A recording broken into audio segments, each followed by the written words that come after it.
plateau de Saclay en Île-de-France. C'est une des régions agricoles parmi les plus fertiles de notre pays. Frédéric Danhé, bonsoir. On a fait votre connaissance dans le documentaire. Vous êtes spécialiste du monde agricole. Et puis Martin Vanier. Bonsoir. Bonsoir, géographe, professeur à l'École d'urbanisme de Paris. On va commencer par un état des lieux pour bien comprendre la situation actuellement. Martin Vanier, la superficie totale de terres agricoles, strictement agricoles, qui disparaît chaque année en France, c'est quoi? Actuellement, sur les 10 dernières années, c'est en moyenne 55 000 hectares de terres, ce qui fait effectivement une part assez conséquente. Et là-dessus, sur 30 millions quand même, c'est 55 sur un stock, alors qui a diminué depuis les années 60 de 40 à 30 millions. Oui. Et qui est dans une tendance de diminution qui se ralentit. C'est-à-dire qu'on perdait, dans les années 90, plus de 100 000 hectares de surface agricole utile. Oui, et là, on en perd aux alentours de 55 000. Sur les années 2010-2012, le chiffre était même tombé à 42 000. Oui. Voilà, c'est encore beaucoup, mais c'est en diminution. Et là-dessus, quelle est la part qui est transformée, enfin qui va être bétonnée en gros? C'est grosso modo du 3/5e, 2/5e. C'est-à-dire que le recul de l'espace productif agricole est dû pour 60% à l'artificialisation par urbanisation. On en verra les causes au fur et à mesure de nos discussions. Et pour les 2/5e, au retrait de l'activité elle-même et à sa reprise par la friche, la forêt. Le retour à la nature, si on peut dire, qui est un problème d'économie agricole à proprement parler. Évidemment, ce n'est pas les mêmes régions qui sont concernées par les mêmes phénomènes. On imagine bien. Emmanuel Yest, donc, je disais, vous présidez les SAFER, Sociétés d'aménagement foncier et d'établissement rural, qui sont chargées notamment, parce qu'il y a plusieurs missions, de protéger les terres agricoles. Cet état des lieux vous paraît conforme? Il est tout à fait conforme. Alors, ce qu'on peut dire, c'est que la crise économique qu'on vit depuis quelques années a certainement pesé dans la diminution de la consommation et qu'on pourrait être inquiet. Malheureusement, si la crise devait diminuer, donc il y a une relance économique, on pourrait imaginer qu'il y ait de nouveau aussi une relance de la consommation. Petite différence sur l'analyse, les friches sont pas toujours liées à la baisse d'activité agricole. Elles sont liées dans beaucoup de secteurs où il y a une pression foncière très très forte à une volonté des propriétaires d'imaginer le futur changement de destination. C'est-à-dire qu'on abandonne l'agriculture volontairement, ça tombe dans les friches. Et puis une fois que c'est en friche, on a oublié qu'il y avait une production agricole quelques années auparavant et on bétonne dessus. On l'a vu, alors aujourd'hui ça ne se fait plus, mais c'était ce qui se passait dans les forêts, dans le sud de la France, il y a 30 ans. Ça brûlait et après on bétonnait. Aujourd'hui, il y a eu des règles qui ont été mises en place pour que si ça brûle, on a je ne sais plus combien de dizaines d'années avant qu'on puisse changer de destination. Les friches, c'est un phénomène, notamment toutes les bordures du sud de la France, dans les dômes, dans tous ces endroits-là où il y a une très très forte pression foncière. Il y a souvent le passage à la friche avant le changement de destination. Et globalement c'est plutôt des bonnes terres qui disparaissent ou pas? Les villes sont installées dans des nœuds de communication, dans des vallées, dans des corridors, dans des zones de passage. Il y a évidemment un conflit majeur entre la croissance d'une population et le fait que, je voudrais rajouter, nous surconsommons l'espace par rapport à notre croissance démographique 2,5 fois. C'est-à-dire pour chaque habitant nouveau, c'est pas l'équivalent de ce que l'habitant occupait qui est consommé, c'est 2,5 fois plus. Et c'est un modèle d'urbanisation qui est un modèle extensif aujourd'hui, qui fabrique encore la ville. Et les solutions de tous ordres, les solutions sur les espaces d'activité, les infrastructures, etc., etc. Il y a une vraie compétition foncière entre l'endroit où nous vivons et où nous habitons et l'endroit où nous produisons nos biens alimentaires. C'est-à-dire qu'il faudrait, il faudrait qu'on arrive à passer de cette analyse hectare à l'analyse productivité de la terre et ce qu'elle est capable d'apporter. Parce qu'un hectare de cailloux en côte, c'est pas la même chose qu'un hectare à plat irrigué dans le sud de la France, par exemple. Alors qu'on le calcule quand même en hectares. On le calcule de la même façon. La même façon. Ça n'a pas pourtant, en termes de potentialité et même de capacité de rétention d'eau, parce que c'est aussi un véritable enjeu, c'est qu'il y a derrière... absolument. Pierre Botte, donc vous êtes agriculteur, vous avez une exploitation agricole de 250 hectares de cultures céréalières et maraîchères, située sur le plateau de Saclay, c'est à 20 km de Paris. Alors, on le disait au début de l'émission, c'est une des régions les plus fertiles de France. Est-ce que vous avez perdu des hectares de terre?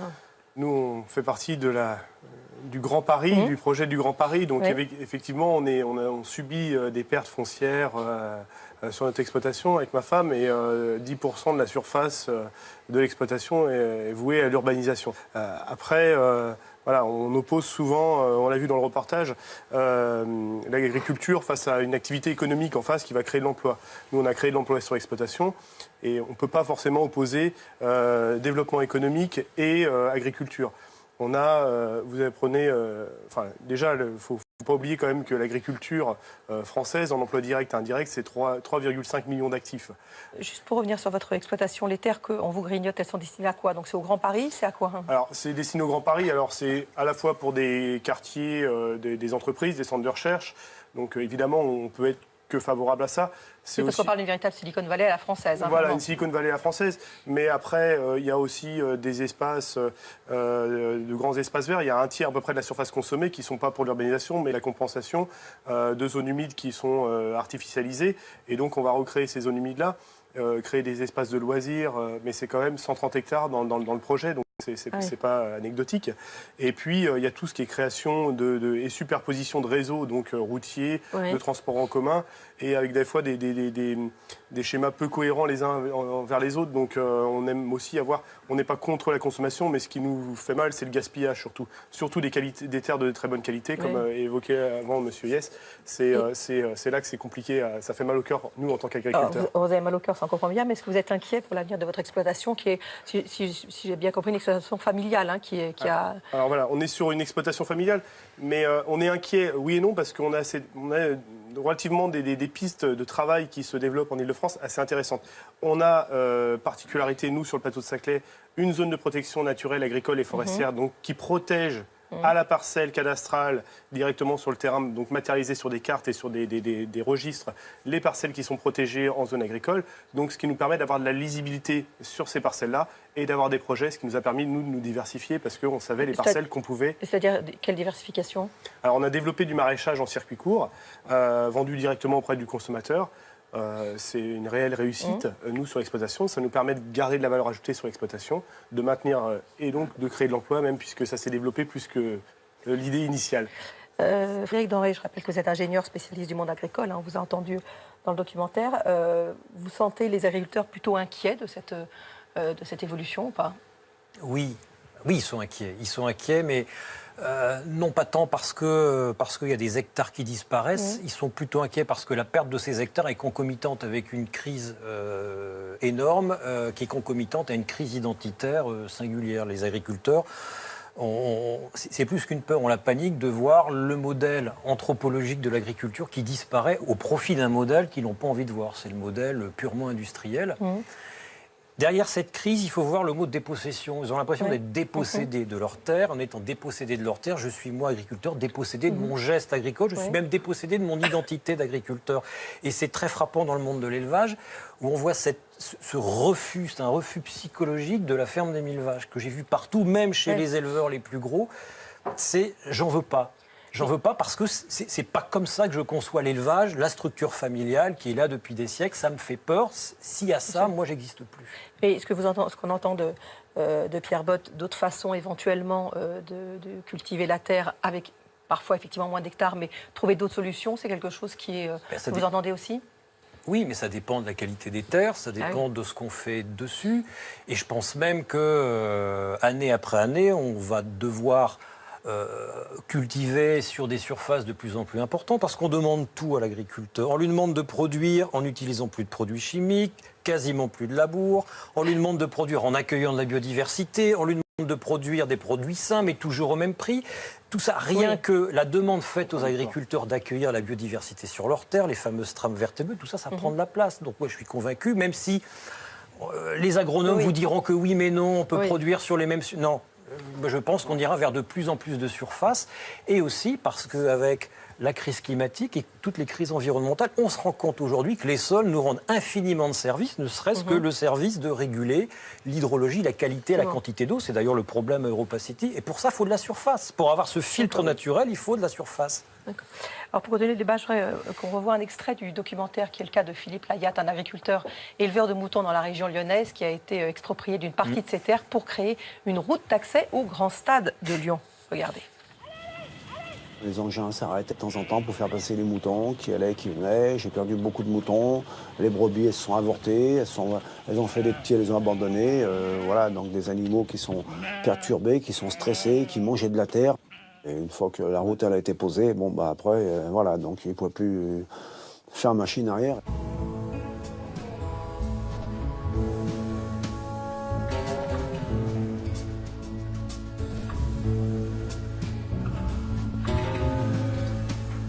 Désormais, la route d'accès au stade coupe la prairie de ces moutons en deux.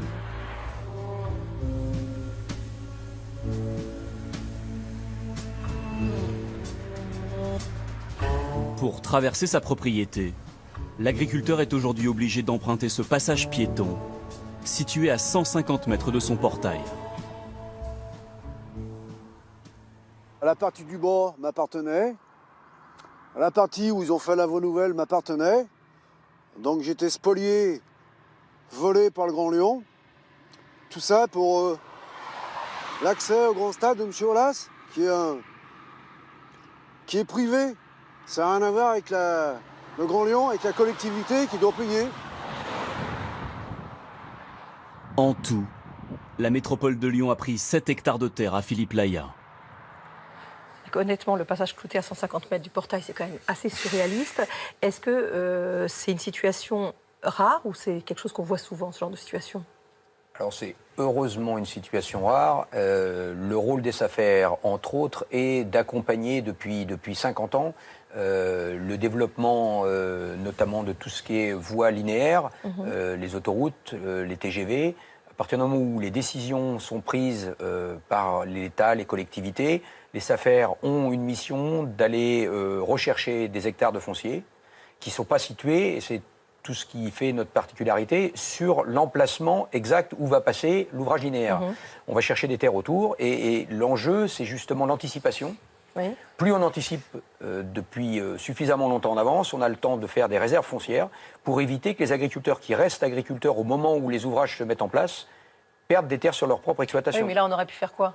Le faire passer ailleurs? il aurait fallu anticiper suffisamment de temps à l'avance pour que l'agriculteur puisse, d'abord que les aménagements soient faits avant que la route n'intervienne, parce que ça c'est quelque chose pour moi en tant qu'agriculteur qui est intolérable. On ne peut pas imaginer qu'on fasse passer ces moutons. C'est assez surréaliste. C'est quelque chose qui paraît d'un autre âge. Oui. Bon, normalement, on fait l'aménagement, le remembrement autour de l'ouvrage, et ensuite on passe l'ouvrage, et à ce moment-là, la SAFER attribue les surfaces équivalentes qui sont nécessaires, et les agriculteurs qui restent en place, dans la grosse majorité des cas, ne perdent pas d'hectares. Parce qu'il faut bien se dire qu'un agriculteur, ce qu'il a besoin, c'est de terre pour vivre, c'est pas d'argent pour l'indemniser. Et ça, c'est vraiment le grand maître mot dans le foncier. Oui. Je pense qu'il y a aussi un effet, et ça, pour le coup, je vous ai fait part de mon optimisme par rapport au devenir de mon exploitation. Par contre, la phase de travaux, c'est vraiment une phase traumatique aussi, quoi. Voir artificialiser des terres qu'on cultivait et sur lesquelles on a un certain respect par rapport aux générations d'avant qui se sont donné du mal pour les cultiver et les maintenir et qui restent agricoles, c'est réellement traumatique. Ça, et quel que soit le montage qui peut être fait, ça n'a pas de coût et c'est un réel traumatisme. Vous confirmez qu'effectivement, les cas d'expropriation, c'est vraiment rare quand même? Moi, je pense que ça pose comme problème, c'est la nécessité pour une agglomération comme la métropole de Lyon, qui fait un choix dont on peut débattre sur ce grand stade, oui, non, la façon dont il a été réalisé, son portage financier, etc. Le problème de fond que ça pose, c'est comment une agglomération comme Lyon, à un moment donné, se dote d'un projet agricole, ce qui est un peu paradoxal, quoi. Une métropole d'1,5 million d'habitants qui a un projet agricole. Parce que Dessines-Charpieu, c'est en plein dans la banlieue, c'est au bord du périphérique, si on peut dire. Donc on est en plein tissu urbain. Donc si on n'a pas un projet public pour avoir une vision à long terme avec les exploitants sur la pérennisation de leur activité, c'est sûr qu'à un moment donné, ça tourne au fiasco total. Et alors, la façon dont les agglomérations pourraient aujourd'hui se doter de projets agricoles avec la profession, pas dans les bureaux, mais avec la profession, bien sûr. Et à mon avis, la modalité essentielle de ce débat, et pas la lutte sur des espaces en tant que tels, mais le projet, c'est-à-dire pour faire quoi. On voit bien que sur le plateau de Saclay, la question, au moins pour pour le collègue qui est ici, c'est posé et elle est traitée en des termes économiques. C'est la diversification qui est en jeu. Donc là, c'est un peu pathétique, ce témoignage-là. Il est très, très pathétique parce qu'on a vraiment affaire à un homme seul qui s'est retrouvé contre une superpuissance. Et à qui on n'a pas parlé avant, à qui on n'a pas discuté avant. Évidemment perdu. C'est pas une modalité de travail dans le projet, ça, c'est sûr. Bien sûr. Pour en revenir à la disparition des terres agricoles, on pointe évidemment du doigt les conséquences écologiques. Donc vous êtes ingénieur écologue de formation. Expliquez-nous un tout petit peu, c'est un écosystème, le sol.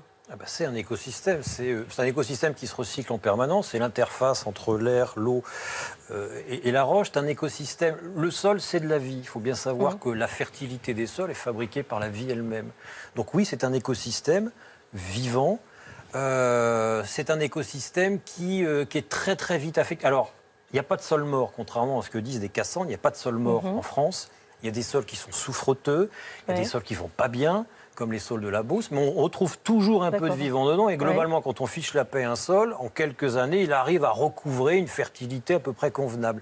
Et donc c'est un écosystème qui a mis en France 10 000 ans à peu près à se créer. C'est un écosystème qu'on peut perdre vite par érosion ou simplement, et c'est les deux grandes menaces qui pèsent sur la vie des sols, hormis la couche de macadam qui tue à peu près tout, encore que on n'en sait trop rien. On n'a jamais finalement en France retiré du macadam pour voir ce qui se passe en dessous. Et la disparition des zones humides?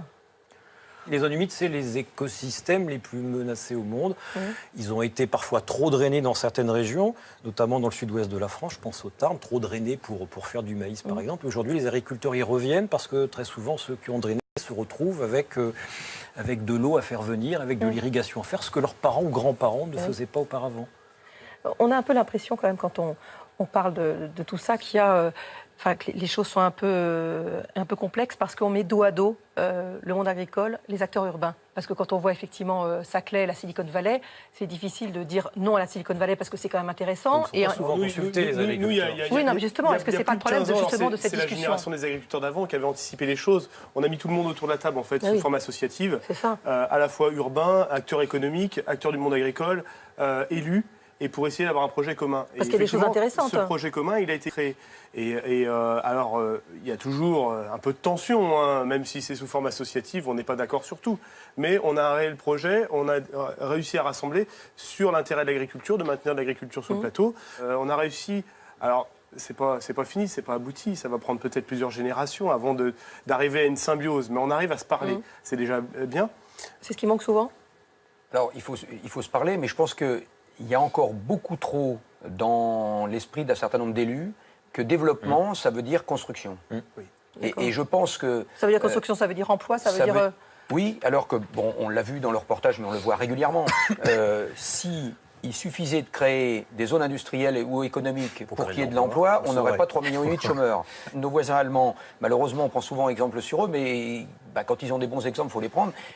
Ils ont un emploi nettement supérieur à nous et ils consomment 2 fois moins de terre que nous. Et ils ont moins d'hypermarchés. Et ils ont beaucoup moins d'hypermarchés et autres. Et ils ont eu surtout cette capacité à se projeter, de se dire jusqu'où on va si on continue à consommer comme ça quand il n'y en aura plus de terre.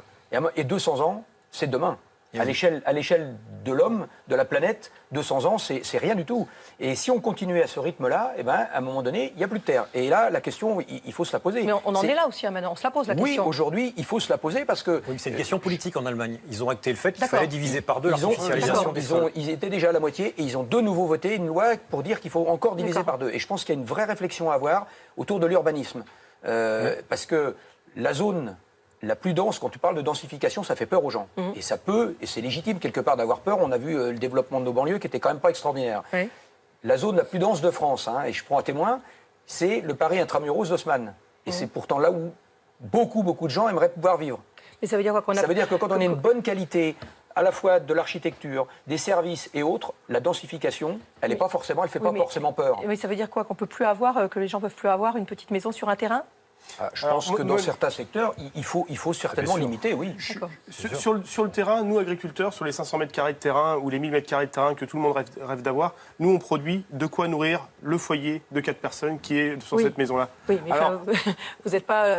la majorité des gens qui ont une maison avec un petit terrain autour, ils ne se nourrissent pas avec. Voilà, ou alors ils font 3 pieds de tomates, mais il faut la pelouse pour le foot, il faut la terrasse pour le barbecue, etc.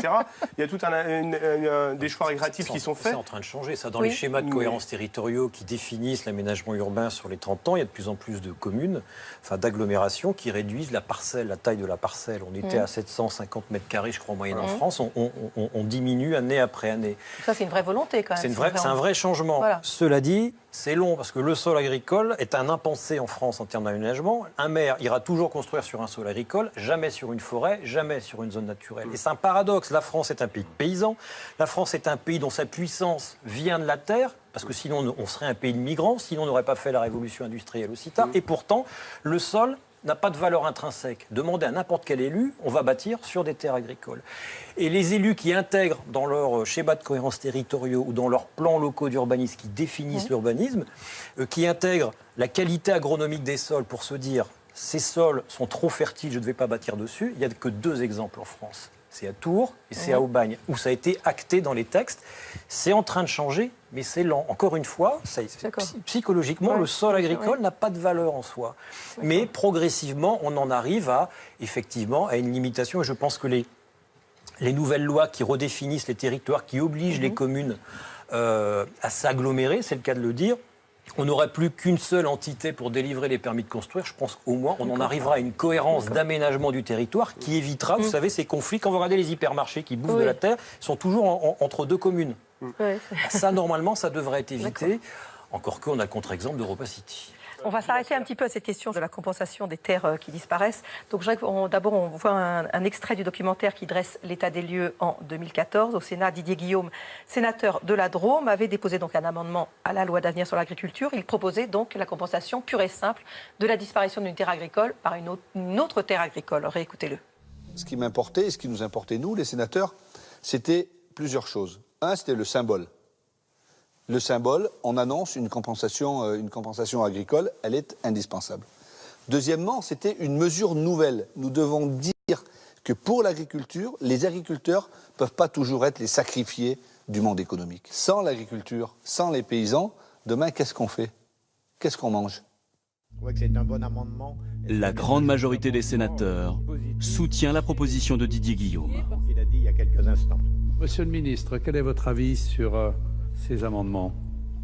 Quand Stéphane Le Foll prend la parole. Monsieur le rapporteur, messieurs les sénateurs et sénatrices, sur ce sujet de la compensation agricole. En quelques phrases, le ministre de l'Agriculture va tuer cette proposition, pourtant venue de son propre camp.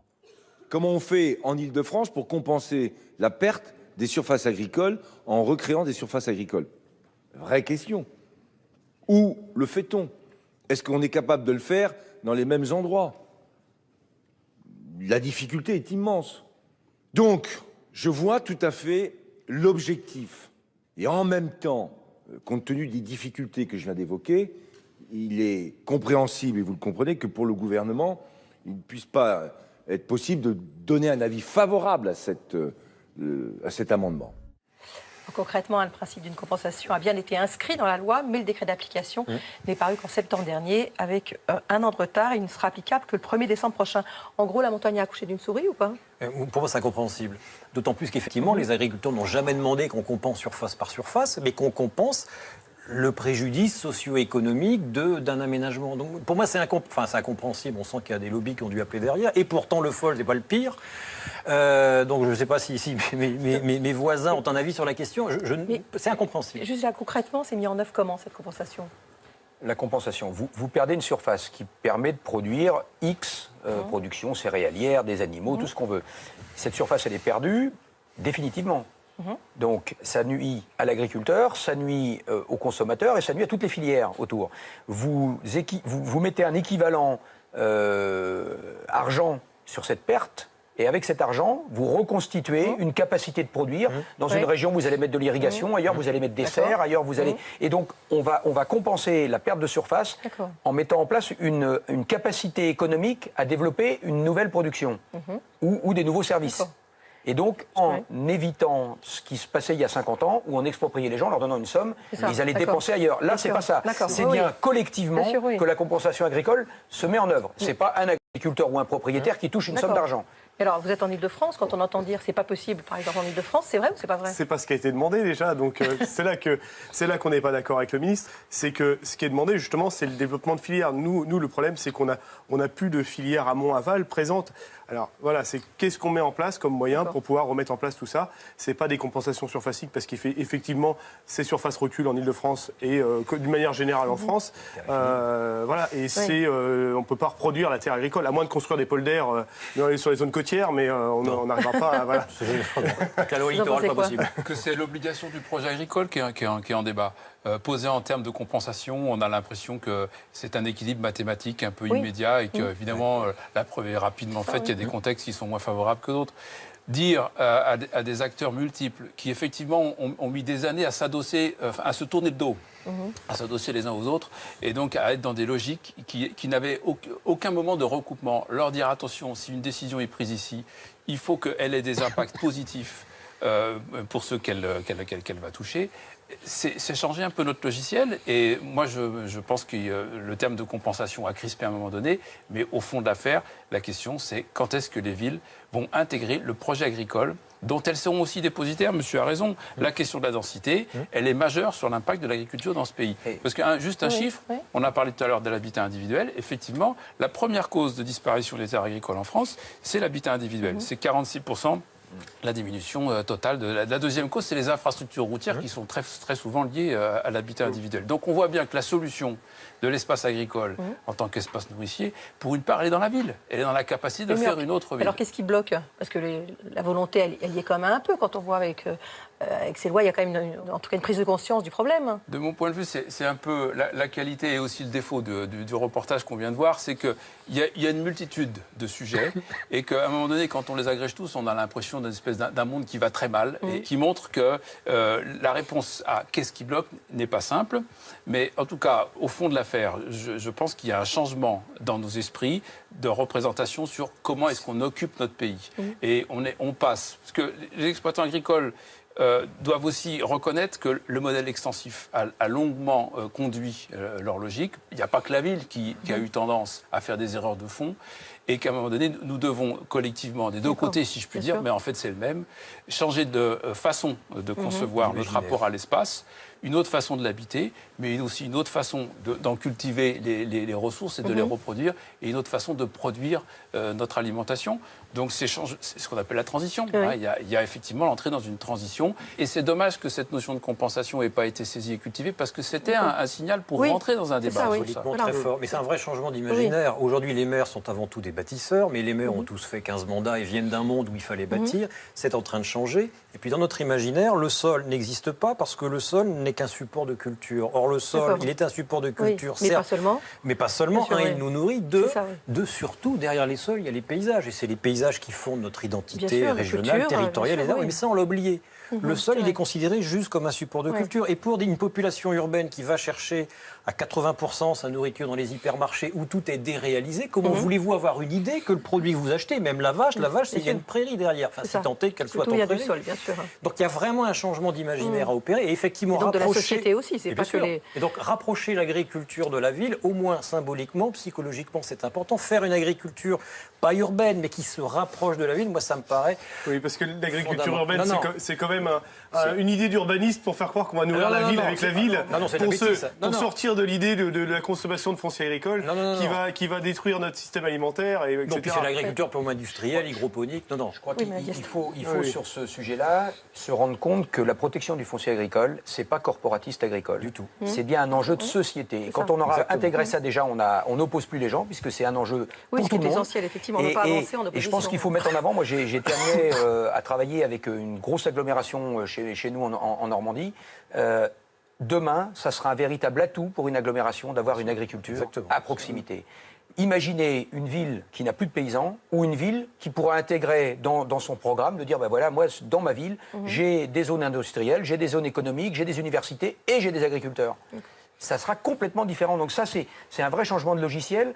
Et puis, il faut dire aussi, c'est plus facile simplement d'aller taper dans des terres agricoles, pour parler un peu vulgairement, que d'aller réfléchir à autre chose. C'est plus simple, ça va plus vite. C'est beaucoup plus simple. Et ça, je vais le reprendre parce que pour moi, je suis élu et je m'occupe de l'urbanisme. C'est intéressant en tant que responsable agricole d'être à l'interface entre les deux. Et c'est toujours très compliqué d'expliquer aux gens, non, des terres agricoles, il n'y en a plus et il faut qu'on fasse autrement. Et quand on réfléchit à faire autrement, on trouve souvent des solutions. Et là encore, nos voisins ont trouvé des solutions. Quand on a une zone économique existante, eh ben, on peut faire un partage de territoire. On peut dire, moi j'ai un parking, je le partage avec l'entreprise voisine. Ce n'était pas le cas aujourd'hui. Ça nécessite, vous voyez, un complet changement de façon de travailler, et puis de se dire que la terre, c'est le support de l'autonomie alimentaire d'un pays, et c'est quand même pas rien. Et puis c'est aussi c'est son autonomie en termes de capacité d'eau. Et on a la chance en France de ne pas le voir aujourd'hui, parce qu'on est un pays où il y a un réseau hydrographique important. Moi, j'ai vécu en Afrique et je peux vous assurer que quand on est dans un pays où l'eau, c'est quelque chose d'essentiel, le sol est important. Et le sol, c'est à la fois le support de l'alimentation et de la rétention de l'eau. Et c'est pour ça qu'il y a aujourd'hui un véritable enjeu autour de cette protection. Ça, on a bien compris. On arrive à la fin du débat. Je voudrais juste rapidement avoir votre opinion à tous les quatre. Est-ce qu'on peut être optimiste? Oui, on peut être optimiste parce que Stéphane Le Foll, même s'il a été imparfait sur la compensation agricole, ça on l'a compris. a quand même, c'est quand même inscrit donc ce sujet-là et accepté que dans le cadre de la loi d'avenir, il y ait un débat sur le foncier et autour de ce débat sur le foncier, il n'y a pas eu de politique politicienne entre partis et ça c'était quelque chose de nouveau sur les 50 dernières années. Donc moi je suis optimiste sur cette prise en compte de la protection du foncier. J'ai compris que vous étiez optimiste pour vous, pour votre exploitation, mais est-ce qu'on peut être largement optimiste? Je suis jeune agriculteur et je suis forcément optimiste et voilà, et j'ai forcément des visions optimistes de l'avenir, même si il n'y a pas que la question foncière, il y a la question économique, etc. Il y a plein de sujets qui s'entrechoquent et qui nous permettent de douter des fois. Mais je pense qu'il y a une conscience, il y a un consensus sur le sujet. Maintenant, il faut qu'on arrive à transformer l'essai et à agir, arriver dans l'action politique et il va falloir peut-être des nouvelles générations d'élus pour qu'on arrive là-dessus. Optimiste? En fait, ce qui me rend optimiste, c'est qu'on quitte les dogmes. C'est plus le méchant conventionnel et le gentil bio. On arrive entre les deux avec des agriculteurs qui redécouvrent leur pouvoir en se remettant au sol et en inventant une agriculture de compromis quasiment à l'échelle de la parcelle. Donc c'est pas, il faut plus faire de labour du tout, il faut tout labourer. Non, chacun trouvera son itinéraire, mais c'est lui qui le décidera. C'est pas le conseil agricole, c'est pas forcément la chambre d'agriculture. Et ça me rend optimiste. Le monde paysan est en train de redevenir paysan. L'optimisme, oui, et il faut tout de suite dire les conditions pour lesquelles on peut rester optimiste. Parce qu'on voit bien que le changement de notre rapport à l'espace, notre changement de la façon de faire des projets qui vont se nourrir les uns les autres, il appelle d'autres changements. Et, par exemple, le changement dans le mode de la décision publique. Il y a des choses que j'approuve pas complètement dans le reportage, mais qui mettent le doigt quand même sur un certain nombre de logiques qu'on ne veut plus, qui scandalisent dans l'audition même de ce qui est présenté. Et donc, l'optimisme, c'est aussi une vigilance. C'est pas donc une sorte de croyance que de toute façon on va vers le mieux, mais c'est une posture qui consiste à se dire que on peut le faire à condition qu'on soit dans un autre rapport à un certain nombre de choix qui effectivement aujourd'hui ne sont pas tous forcément bons tels qu'ils se présentent. Merci beaucoup à tous les quatre. Pour aller plus loin, Martin Vanier, votre livre Demain, les territoires, c'est chez Hermann. Voilà.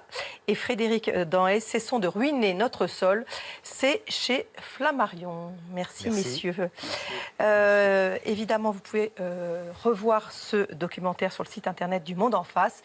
N'hésitez surtout pas à échanger, à partager vos commentaires sur nos réseaux sociaux. Je vous souhaite une excellente fin de soirée sur France 5 et je vous donne rendez-vous mardi prochain pour un nouveau numéro. Bonsoir.